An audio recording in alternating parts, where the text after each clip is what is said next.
Hi everybody and welcome to TNT Beach Edition. A couple of things I wanted to talk about today, both related to, I don't think I've ever spoken about them even once in the past, but two stories in one day about Air India. Firstly, before we get on to the Phuket story today, I wanted to just address the survivor, the sole survivor from the air crash in India yesterday of the Boeing 787. Now, we've all seen the video of the plane taking off, not really climbing, and then eventually just stalling itself into the ground. You saw the fireball that went up after that plane crashed. One man, a British national, his name is Vishwas Kumar Ramesh. He walked away from that crash site, a bloodied shirt, minor scratches, but able to walk away and tell people about his survival story. He was sitting in seat 11A. I'm flying on Sunday. I think I'll be requesting to sit in seat 11A. But to the Phuket story. If I was Mr. Ramesh, I'd be buying a lottery ticket. We'll speak more about that crash in a moment.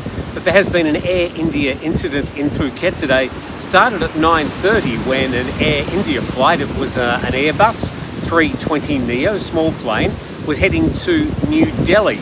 And it had climbed out of Phuket, heading west, it then turned northwest.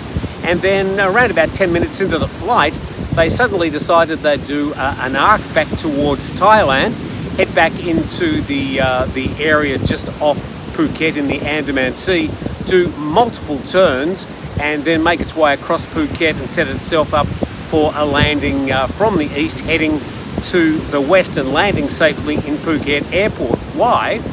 There was a bomb threat. The bomb threat was received by one of the passengers, who then, after he'd received it, obviously he had his phone on in the minutes after the plane took off, he alerted the captain, and the captain then contacted Phuket International Airport, and the decision was made to return with an emergency landing. Everybody on the flight is safe. The plane has been searched. Nothing has been found. But another incident, coincidentally and really completely disconnected with Air India in just 2 days. Another thing interesting I found about that story was that in the last year, Air India has received over 1,000 bomb hoaxes.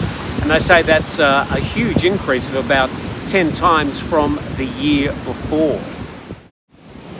And finally, that fatal flight from Ahmedabad to Gatwick yesterday.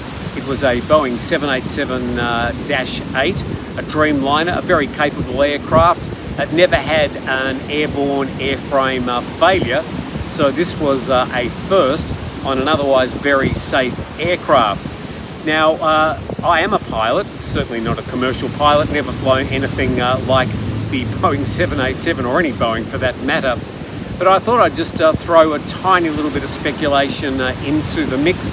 There's plenty out there, and we do need to wait for the proper investigation to start. We need the cockpit and the data recorders to be found, and they will pour a lot of light onto proper investigation.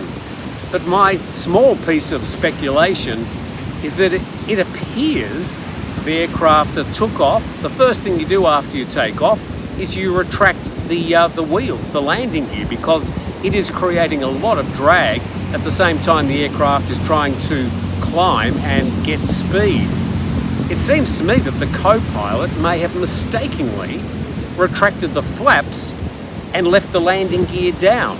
So you got all that drag underneath the aircraft while the plane really needs to get rid of that drag as quickly as possible.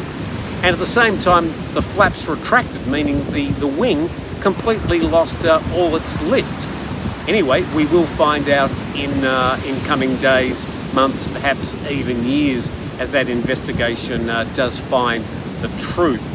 The other thing I just quickly wanted to mention was, and we'll get a lot of this snippets of information on the internet in coming days, but to people who were on the flight before the plane was turned around and was heading back to Gatwick, it was a Gatwick to Ahmedabad flight.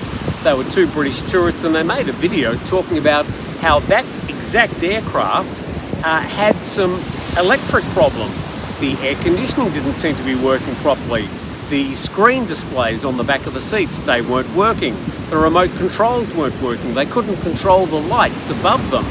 So maybe there were some big problems with that aeroplane, and maybe that will play a part as the investigation unfolds.